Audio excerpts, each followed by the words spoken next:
Identify the correct order of reactivity for the following pairs towards the respective mechanism. अब इन्होंने कहा है, देखिएगा, कि जो SN2 मैकेनिज्म है इसमें इन दोनों में किस में ज़्यादा होगी, SN2 पूछा।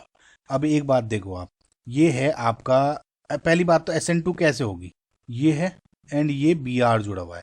सपोज कोई न्यूक्लियोफाइल अटैक कर रहा है, वो अटैक यहाँ से करेगा, कहते हैं कि फ्रॉम बिहाइंड अटैक करता है, आगे से नहीं आएगा जहाँ पे ग्रुप है, पीछे से करेगा। तो मतलब इस कार्बन पे अटैक करा और ये निकलेगा। सिमिलरली इसमें यहाँ पे अटैक करना चाहिए, यहाँ पे निकलना चाहिए, SN2 ऐसे होगी।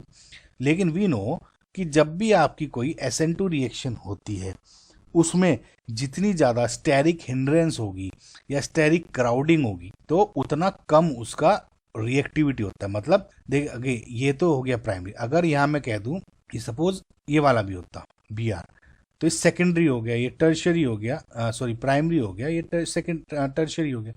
एक यहाँ पे भी कह सकते हो न्यूक्लियोफाइल ने अटैक करा और निकल गया, तो क्या होगा, स्टेरिक हिंड्रेंस बढ़ती जा रही है ना गाइज। मतलब जो यहाँ पे भी ग्रुप होंगे कुछ, तो इनका ग्रुप का भी कुछ साइज होगा तो इफेक्टिवनेस कम होती है घुसने में। ये बहुत बेसिक कंसेप्ट है, अगर आपने ऑर्गेनिक में पढ़ी होगी SN2।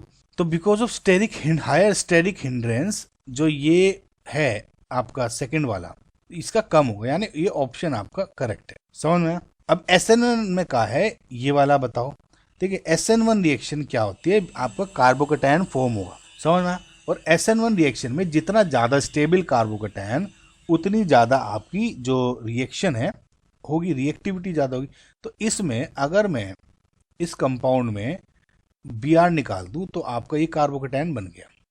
सिमिलरली दूसरे में आप अगर आप देख रहे हो ये वाला बन गया, तो क्या मतलब है, ये आपका हो गया बेंजाइलिक कार्बोकैटायन, ये हो गया आपका primary carbocation. And we know benzylic carbocation is more stable.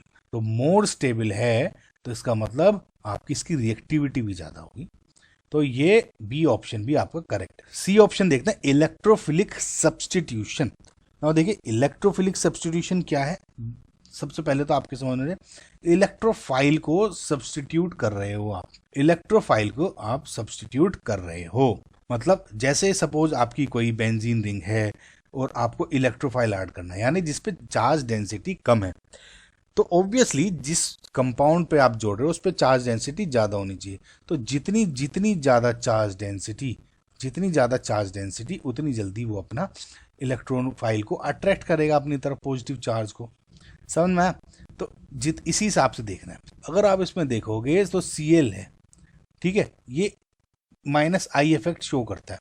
जैसे मैंने आपको बताया था, जो क्लोरीन ये हैलाइड्स होते हैं, ये अपने जो इलेक्ट्रोनेगेटिविटी की वजह से -I शो करते हैं, और इन लोन पेयर्स की वजह से अगर किसी रिंग पे जोड़ दो उसको तो +R भी शो करते हैं, ये +M कह दो तो +R एंड +M। बट लेकिन in case of these halogens जो हेलाइड्स होते हैं, इनके केस में +R का इफेक्ट कम होता है, -I ये वाला ज़्यादा इफेक्ट होता है। इसका रीज़न मैंने आपको, अब मेरे चैनल पर वीडियो अपलोडेड है, इसके रीज़न की आप जरूर सर्च कर लेना।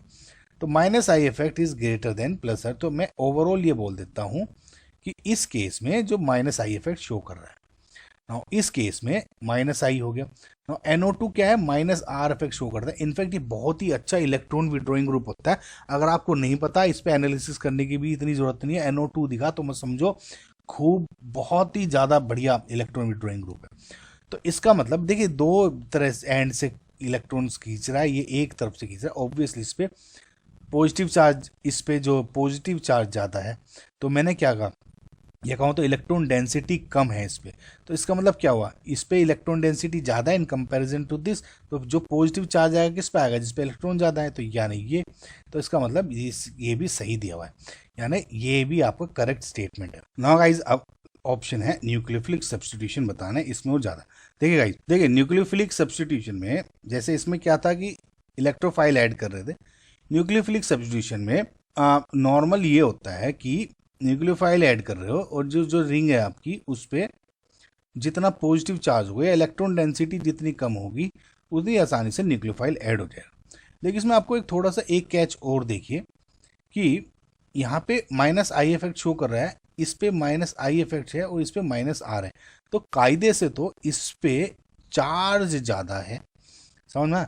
इस पे चार्ज ज्यादा है, पॉजिटिव चार्ज, या कहूँ तो इलेक्ट्रॉन डेंसिटी कम है, ठीक है। तो ये क्योंकि इस पे चार्ज ज्यादा दिख रहा है तो कहेगा कि ये आंसर गलत है। जब भी कोई इलेक्ट्रॉन विड्रॉइंग ग्रुप जुड़ा हुआ होता है एट ऑर्थो या पैरा पोजिशन पे फ्रॉम, जब जैसे यहाँ पे देखिए आप इसको, ये आपका कोई हेलोजन जुड़ा है, कोई भी ऑर्थो और पैरा पोजिशन, अगर इन पोजिशंस पे कोई इलेक्ट्रॉन विड्रॉइंग ग्रुप जुड़ा होता है तो इसमें जो न्यूक्लियोफिलिक सब्स्टिट्यूशन रिएक्शन होती है उसकी रिएक्टिविटी बढ़ जाती है। न्यूक्लियोफिलिक एराइल सब्स्टिट्यूशन के केस है ना, तो इसमें इलेक्ट्रॉन विड्रॉइंग ग्रुप अगर जुड़े होते हैं तो अगर यहाँ हेलोजन कुछ भी, जैसे इस केस में है पैरा पोजीशन पे NO2 जुड़ा हुआ है, तो इस केस में न्यूक्लियोफिलिक जो सब्स्टिट्यूशन है इसकी बढ़ जाएगी, ठीक है। तो जैसा मैंने आपको बताया कि इसमें अगर वो ऑर्थो एंड पैरा पोजीशन पे इलेक्ट्रॉन विड्रॉइंग ग्रुप जुड़ा हुआ है तो उसकी न्यूक्लियोफिलिक सब्स्टिट्यूशन के टुवर्ड्स रिएक्टिविटी ज़्यादा हो जाती है। इसका मतलब ये, क्योंकि ये बोला गया है